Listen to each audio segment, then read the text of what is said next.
नमस्कार दोस्तों, स्वागत है आप सभी का एक बार फिर से हमारे चैनल सनातन मार्ग पर।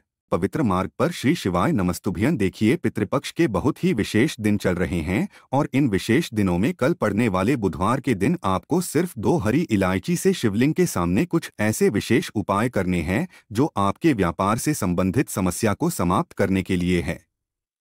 अगर आप अपने जीवन में सफलता को नहीं प्राप्त कर पा रहे हैं, नौकरी नहीं प्राप्त कर पा रहे हैं, व्यापार अच्छे से नहीं चला पा रहे हैं, या फिर आपके घर में आए दिन लड़ाई झगड़ा होता रहता है जिसकी वजह से आपके घर में अशांति का माहौल बना रहता है और आपको धन धान्य प्राप्त करने में भी समस्या हो रही है। आप बहुत मेहनत करते हैं लेकिन आपकी आर्थिक समस्या ठीक नहीं चल रही है। दुर्भाग्य आपके जीवन में लगातार बना हुआ है, तो पूज्य गुरुजी ने कहा है कि आपको ये विशेष उपाय जरूर करने चाहिए। चलिए जानते हैं इन विशेष उपायों के बारे में, लेकिन उससे पहले एक प्रार्थना। अगर आप चैनल पर नए हैं तो कृपया चैनल को सब्सक्राइब अवश्य कर लें। देखिए, इस वीडियो में हम लोग पूज्य गुरुजी द्वारा बताए गए 2-3 बहुत ही खास उपायों के बारे में जानेंगे जो आपको सिर्फ और सिर्फ पितृपक्ष के दौरान ही करना है। पहला उपाय बताने से पहले सामने स्क्रीन पर आपको एक प्रश्न दिखाया जा रहा है। इसमें आपको बताना है कि महादेव ने अपनी जटा से किसको प्रकट किया था, श्री गणेश जी को या फिर वीरभद्र को। इनमें से जो भी उत्तर सही हो वो आप कमेंट करके जरूर बताइएगा। चलिए आप बात करते हैं पूज्य गुरुजी द्वारा बताए गए सबसे पहले उपाय के बारे में। ये उपाय उन लोगों के लिए है जो अपने जीवन में किसी भी प्रकार की मनोकामना को परिपूर्ण करना चाहते हैं, या फिर उनके जीवन में अगर कोई समस्या चल रही है तो उस समस्या को दूर करना चाहते हैं। जो ऐसे लोगों को ये उपाय करना है, देखिए, इस उपाय के लिए आपको 2 हरी इलायची ले लेनी है। आपको ध्यान रखना है कि इलायची हरी होनी चाहिए। बहुत सी हरी इलायची ऐसी होती हैं जिनके कलर उतर जाते हैं और वो हरी से कुछ पीले रंग की हो जाती है, तो आपको ध्यान रखना है कि आप सिर्फ हरी इलायची ही लेंगे। 2 हरी इलायची आपको ले लेना है। फिर इसी के साथ आपको एक दीपक ले लेना है। दीपक आप मिट्टी का भी इस्तेमाल कर सकते हैं और या फिर आप अपने घर पर शुद्ध आटा मारकर उसका भी दीपक तैयार कर सकते हैं। इस दीपक में आपको घी का इस्तेमाल करना है और साथ ही साथ इसमें आप गोलुई की बत्ती का प्रयोग करेंगे। अब सिर्फ ये 2 सामग्री लेकर आपको शिवालय पहुंच जाना है।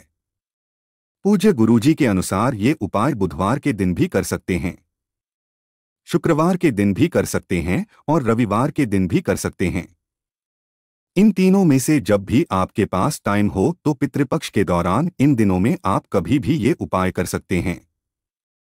आप देखिए, शिवालय पहुंचकर सबसे पहले आप एक काम करेंगे। आप जो दीपक लेकर गए हैं उस दीपक को वही शिवलिंग के आसपास कहीं पर रख दीजिए और उसे फिर प्रज्वलित कर लीजिए। फिर आप जो 2 इलायची लेकर आए हैं उनमें से एक इलायची आप अपनी मुट्ठी में बंद करिए और इसे अपने सर के ऊपर से 21 बार उतार लीजिए।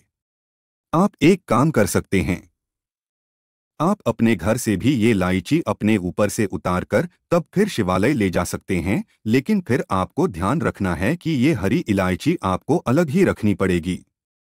अब आपने ये एक हरी इलायची अपने ऊपर से 21 बार उतार लिया और श्री शिवाय नम सुबह मंत्र का स्मरण करते हुए आपके जीवन की जो भी समस्याएं हैं, देखिए, आपके जीवन में मान लीजिए व्यापार से संबंधित कोई समस्या चल रही है, आपके घर में बहुत ज्यादा लड़ाई झगड़ा हो रहा है, या फिर आप अपना कोई कार्य करना चाहते हैं लेकिन उसमें किसी ना किसी वजह से विघ्न आ जाती है, बाधा आ जाती है, तो पूज्य गुरुजी ने कहा कि उस समस्या को दूर करने के लिए महादेव से प्रार्थना कर लीजिए और फिर ये एक हरी इलायची इस दीपक में डाल दीजिए।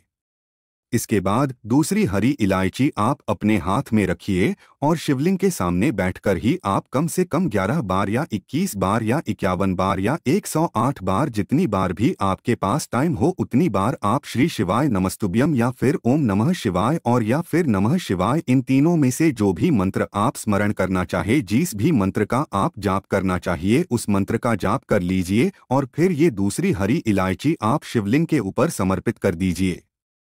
शिवलिंग के ऊपर समर्पित करने के बाद आपकी जो विशेष मनोकामना है उसकी मनोकामना को परिपूर्ण करने के लिए आप महादेव से प्रार्थना कर लीजिए।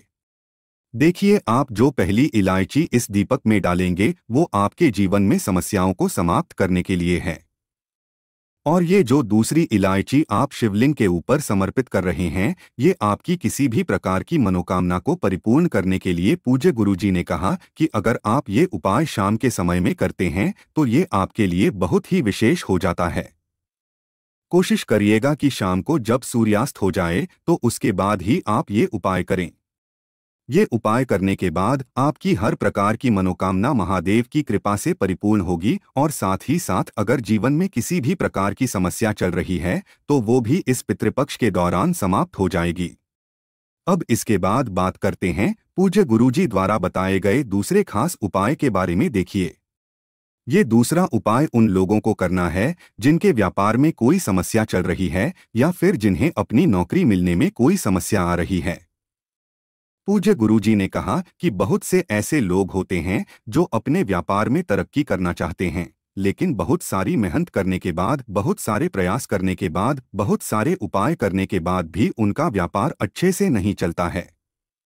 उन्हें लगातार घाटा होता रहता है या फिर उनकी नौकरी नहीं लगती है, और नौकरी लग जाती है तो फिर उन्हें प्रमोशन नहीं मिलता है। तो ऐसे लोगों को ये उपाय करना चाहिए। इस उपाय के लिए आपको जरूरत पड़ेगी एक लोटे जल की। लोटा आप तांबे का ले लीजिएगा और इस लोटे में जल आप अपने किचन से भर लीजिएगा।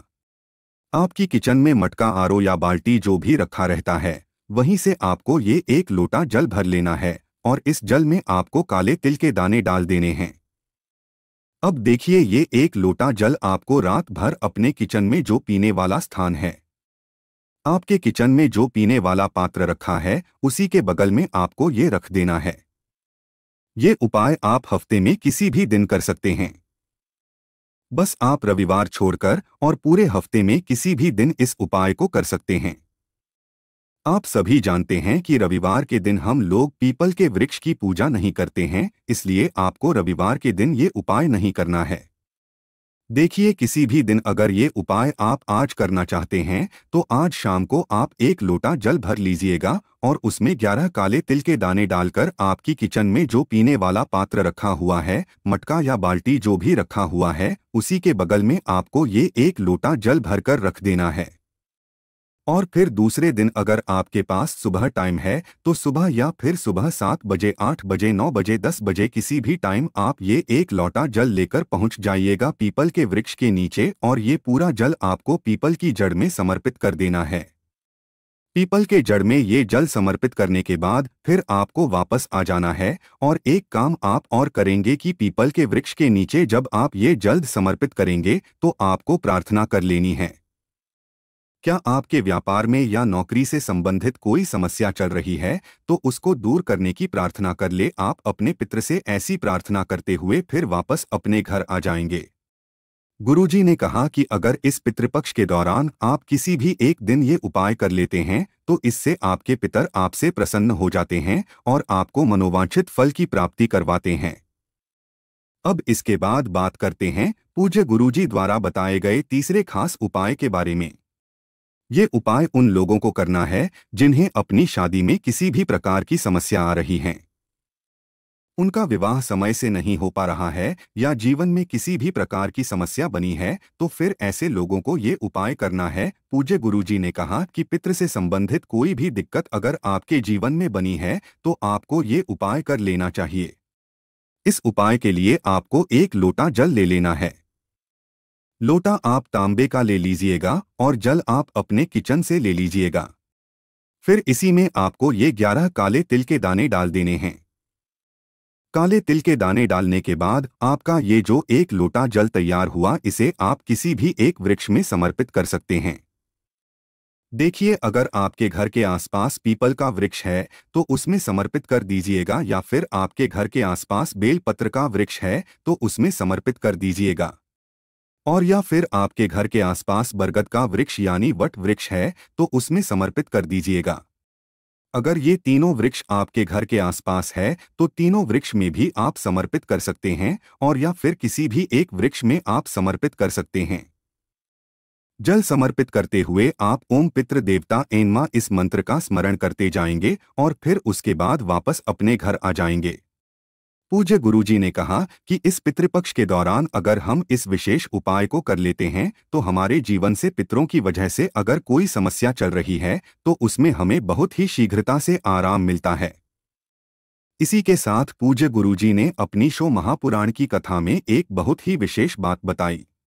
गुरुजी ने कहा कि अगर आपके पूरे परिवार के प्रत्येक सदस्य एक लोटा जल नहीं चढ़ा पाते हैं तो कोई एक व्यक्ति भी अगर एक लोटा जल चढ़ा देते हैं तो उसका पुण्य पूरे परिवार को मिलता है।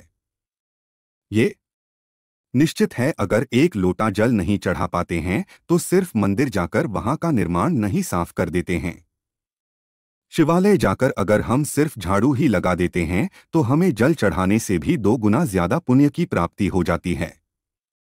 इसलिए अगर आप लोग एक लोटा जल ना चढ़ा पाए तो पूरे दिन में किसी भी समय शिवालय जाकर वहां झाड़ू लगा दें या फिर वहां का निर्माण यह साफ कर दें।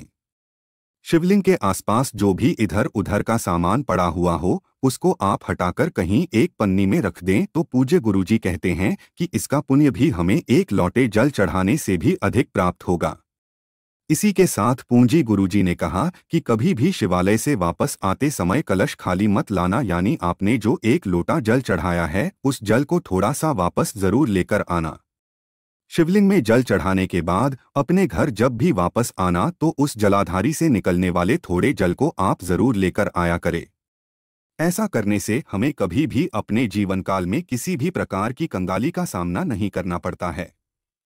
पूज्य गुरुजी ने कहा था कि जिस प्रकार से आप ये लोटा खाली नहीं लाते हैं उसी प्रकार से महादेव भी आपको अपने जीवन काल में कभी भी खाली नहीं करते। बस आप महादेव से पूरे दिल से प्रार्थना करते रहिएगा। आप महादेव की कमी परीक्षा मत लीजिएगा बल्कि आप महादेव की सिर्फ प्रतीक्षा करिएगा। पूज्य गुरुजी कहते हैं कि अगर आप महादेव की प्रतीक्षा करते हैं तो वो एक नए दिन आकर आपकी समस्त प्रकार की मनोकामनाओं को अवश्य ही परिपूर्ण कर देते हैं। तो दोस्तों, ये दे पूज्य गुरुजी द्वारा बताए गए 3 बहुत ही खास उपाय। अगर आपको जानकारी अच्छी लगी हो तो वीडियो लाइक करिए। अगर मिलते हैं फिर एक नया वीडियो के साथ। श्री शिवाय नमस्तुभ्यं।